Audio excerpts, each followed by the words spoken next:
যতই নতুন শাড়ি, নতুন গয়না যাই কিনি না কেন, দেখবে যে পুরোনো জিনিসের প্রতি আমাদের আকর্ষণটা বরাবরই একটু বেশি থাকে। আর সেইটা যদি হয় আমাদের মায়ে, তাহলে তো আর কোনো কথাই নেই। আজকে আমার বরের বন্ধুর রিসেপশন পার্টি। তো ওই রিসেপশনে যাওয়ার জন্য আমি আজকে মার শাড়ি আর মার জুয়েলারি পরে যাব। কালকে আমরা রাত 10:30 থেকে কলকাতা থেকে আসছি। আর আসার পর তোমার দাদা শুধু আমাকে বাড়িতে নামিয়ে দিয়ে চলে গিয়েছে ওর বন্ধুর বাড়িতে। এর জন্য তখন সবাই অপেক্ষা করছিল। তো এই দেখো, আমার ছেলেমেয়েরা রেডি হয়ে পড়েছে। দুইজনকে আজকে টেমিনের জ্যাকেট পরিয়ে দিয়েছি। আর শীতটা এখন মোটামুটি একটু কমের দিকে, কিন্তু তারপরও মনে হচ্ছে কি কলকাতায় তো একদমই সেরকম ঠান্ডা ছিল না, বালুরঘাটে আসার পর শীত বেশিই লাগছে। আমি আজকে যেই চেনটা পরেছি এইটাও মায়ের চেন, আর যেই সীতাহারের মতো পরেছি এইটাও মায়ের সীতাহার। খুব সুন্দর না ডিজাইনটা? আসলে পুরোনো দিনের তো ডিজাইনটা অনেক সুন্দর, অনেক আনকমন। আজকে আমি আর দিদি যে শাড়িটা পরেছি দুইটাই আর্নি সিল্ক শাড়ি। মার শাড়িটা মা দিদির বৌভাতের জন্য কিনেছিল, আর দিদির শাড়িটা দিদির আশীর্বাদের শাড়ি। এই তো আমরা বিয়ে বাড়িতে চলে আসছি। আর বিয়ে বাড়িতে আসার পর প্রথম কাজই হলো বউয়ের সাথে দেখা করা। এইখানেই সব থেকে বেশি সিরিয়াল থাকে। আমরা অনেক লম্বা সিরিয়াল ভেদ করে বউয়ের সাথে দেখা করলাম। আর ওর জন্য যে গিফট গুলো নিয়ে আসছিলাম ফার্স্টে ওগুলাই দিয়ে দিয়েছি। বললাম যে ছবি আমরা একটু পরেই তুলছি, কারণ যেহেতু ওর বাবার বাড়ির লোকজন আসছিল। আর বিয়ের পর বাবার বাড়ির লোকজনের সাথে টাইম স্পেন্ড করতে সবাই অনেক ভালোবাসে। আর এই ফাঁকে আমরা সবাই মিলে একটু সেলফি, তারপর টুকটাক কিছু স্ন্যাক্স খাওয়া দাওয়া করছিলাম। আর স্ন্যাক্সের মধ্যে ফার্স্টে দেখলাম কফি।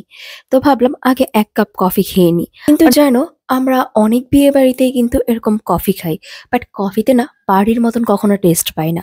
ইনার কফিতে মনে হচ্ছিল কি একদম বাড়ির কফির মতো, যার জন্য আমি 3 কাপ খেয়ে নিয়েছি। আর এটা যেহেতু তোমার দাদার বন্ধুর রিসেপশন ছিল, তো এইখানে তোমার দাদার সব বন্ধুরা, তাদের ওয়াইফরা, তারপর আরো অনেক পরিচিত আমাদের দাদা ভাই, পিঙ্কি বৌদি সবাই ছিল।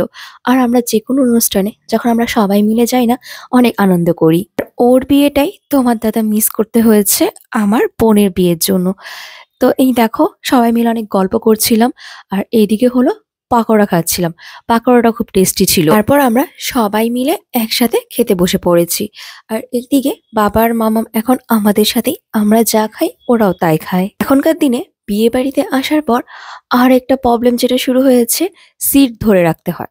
মানে দেখা যায় যে তুমি যদি তোমার সিটটা আগে থেকে না ধরে রাখো, একটার পর একটা ব্যাচ শেষ হয়ে যায়, বাট তুমি খাবার টেবিলে কোনো সিট পাবে না। তোমাকে সবার লাস্টে যে সবার সাথে খেতে হবে, এরকম একটা অবস্থা। তো আমাদের জন্য তোমার দাদার এই বন্ধুরা সিট ধরে রেখেছিল। এদিকে আমি রাজকে বলছিলাম, রাজ আজকে না তোমাকে দেখতে খুব সুন্দর লাগছে। রাজ আবার হেসে বলে, তাহলে আমাকে একটা বিয়ে করিয়ে দিতে পারছো না? আমি বললাম, এই তো ভালো আছো, বিয়ে করলেই বুঝবা জ্বালা কাকে বলে। ফার্স্টে আমাদেরকে দিয়েছিল পাট ভাজা।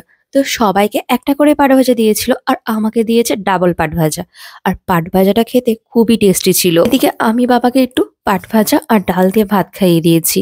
আর তারপর মুসুরের ডাল ছিল, ছোট মাছের চচ্চড়ি ছিল, দুইটাই খুব ভালো ছিল খেতে। এরপর ছিল বাঙালির সব থেকে প্রিয় মাটন। মানে মাটন ছাড়া তো বিয়ে বাড়ি একদমই অসম্পূর্ণ। আর মাটন তোমার যত ইচ্ছে তুমি তত খেতে পারবে।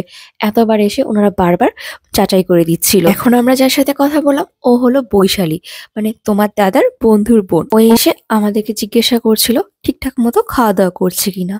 আর পাকনা বুড়ির চাটনি খাওয়ার অবস্থা দেখো, এত পাকনা হয়েছে, খালি পাকনা পাকনা কথা বলবে আর সবাইকে হাসাবে। এইদিকে বিয়ে বাড়ির ধুম নাচ কিন্তু শুরু হয়ে গিয়েছে। আর এইদিকে সবাই মিলে ছবি তোলার জন্য ওয়েট করছিল। তো আমরা সবাই এখন সিরিয়াল ধরে দাঁড়িয়ে আছি বউয়ের সাথে ছবি তুলবো বলে। আমি তো বিয়ে বাড়িতে খুব একটা সেজে যাই না, মানে নিচে যখন সাজি, কারণ আমি তো আর খুব ভালো সাজতে পারি না। তো আজকে দিদি আমাকে আইশ্যাডোটা দিয়ে দিয়েছিল। আর সবাই বলছিল এই শাড়িটা পরে নাকি আমাকে দেখতে খুব ভালো লাগছিল।